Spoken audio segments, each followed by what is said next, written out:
اپنے مقاصد کے حصول کے لیے مختلف اہداف کو نشانہ بنا رہے ہیں۔ اب اسی لیے جو چاہے وہ ریاستی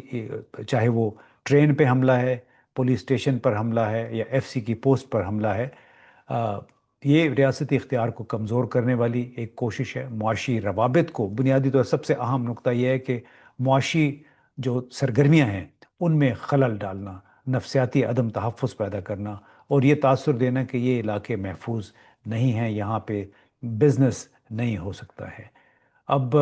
شمالی وزیرستان، باجوڑ، کرم اور جو ملحقہ قبائلی اضلاع میں ٹی ٹی پی، آر الہند اور حقانی نیٹ ورک سے جڑے ہوئے کچھ چھوٹے گروہ اس وقت سرگرم ہیں۔ کرم کی جو جھڑپیں ہیں، ان کا وہ ایک اہم حقیقت ظاہر کرتی ہیں، اور وہ یہ کہ شدت پسند خطرہ اب صرف ریاست مخالف نہیں بلکہ اندرونی طور پر بھی مسابقتی ہو چکا ہے، کیونکہ یہ مختلف جو تشدد پسند گروہ ہیں ان کے آپس کی یہ لڑائیاں ہیں۔ ان میں سے اکثر کی جو پناہ گاہیں ہیں وہ سرحد پار ہیں، ان سرحد سے پار ان کے ڈانڈے ملتے ہیں، اگرچہ افغان حکومت بار بار اس کی تردید کر چکی ہے، لیکن اقوام متحدہ، روس، پاکستان اور کئی دوسرے ممالک کی رپورٹوں کے مطابق Tehreek Taliban Pakistan, E T I M, Ahrar ul-Hind, Daesh, یہ سب افغانستان میں موجود ہیں۔ اب گروہی اختلافات وقتی طور پر شدت اختیار کر چکے ہیں، جو گزشتہ 3 4 دنوں میں دیکھنے میں آیا ہے۔ حالانکہ سیکیورٹی آپریشنز میں وقتی طور پہ بڑی کامیابیاں بھی حاصل ہوئی ہیں، لیکن طویل مدتی نقطہ نظر سے پاکستان کو ابھی تک وہ گرفت حاصل نہیں ہو سکی صورتحال پہ جو ہونی چاہیے۔ اتنی بڑی ایک سیکیورٹی فوج کے باوجود، مطلب ملٹری بھی ہے اس میں، پیرا ملٹری بھی ہے، اور پھر سیولین سیکیورٹی فورسز بھی ہیں، اور اس کے نشانہ کون ہیں؟ سرکاری اہلکار ہیں، سرکاری تنصیبات ہیں، اور پھر کئی جگہ پہ عام لوگ بھی اس کا نشانہ بن جاتے ہیں جب بسوں پر حملے ہوتے ہیں یا عام مارکیٹوں میں کوئی خودکش دھماکہ ہو جاتا ہے۔ اب بہت ایک گھمبیر سی صورتحال ہے، اور اس کا ظاہر ہے کسی حد تک تعلق افغانستان میں موجود ان گروہوں سے ہے جن کی قیادت وہاں پہ ہے، لیکن کارروائیاں وہ یہاں پر کر رہے ہیں، اور اسی وجہ سے پاکستان کی جو بحیثیت مجموعی صورتحال ہے، چاہے وہ کوئٹہ کا تازہ ترین دھماکہ ہے یا گزشتہ روز یعنی 23 مئی کو ٹی ٹی پی اور دوسرے دہشت گرد گروہوں کے خلاف وزیرستان، باجوڑ، کرم کے علاقوں میں کارروائیاں ہیں سیکیورٹی فورسز کی، جس میں 23 کے قریب لوگوں کو ہلاک کیا گیا، دہشت گردوں کو۔ تو اس میں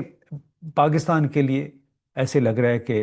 چیلنج گھمبیر تر ہوتا جا رہا ہے، اور اس کا وسیع تر مطلب یہی ہے کہ یہ سیکیورٹی چیلنج اب محض الگ تھلگ دہشت گرد حملوں تک محدود نہیں رہا، بلکہ ایک پیچیدہ ہائبرڈ تنازع میں تبدیل ہو چکا ہے، جس میں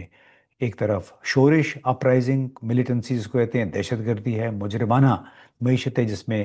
جو بھتہ خور گروہ ہیں خاص طور پہ خیبر پختونخوا میں وہ بڑے سرگرم ہیں، طالبان کے نام پہ وہ عدالتیں بھی لگاتے ہیں، پیسے لے کے وہ اپنے لوگوں کے فیصلے بھی کرتے ہیں، پھر یہی طالبان لوگوں کو اکٹھا کرتے ہیں، بزنس مین کو، ان کے جا کے میٹنگز کرتے ہیں، انہیں کہتے ہیں کہ ہمیں ماہانہ اتنے رقوم چاہیے، اور اس کے ساتھ ساتھ یہ پھر لوگوں میں اپنے پروپیگنڈا بھی کرتے ہیں، اپنی تعلیمات جو ان کی ہیں ان کو بھی فروغ دینے کی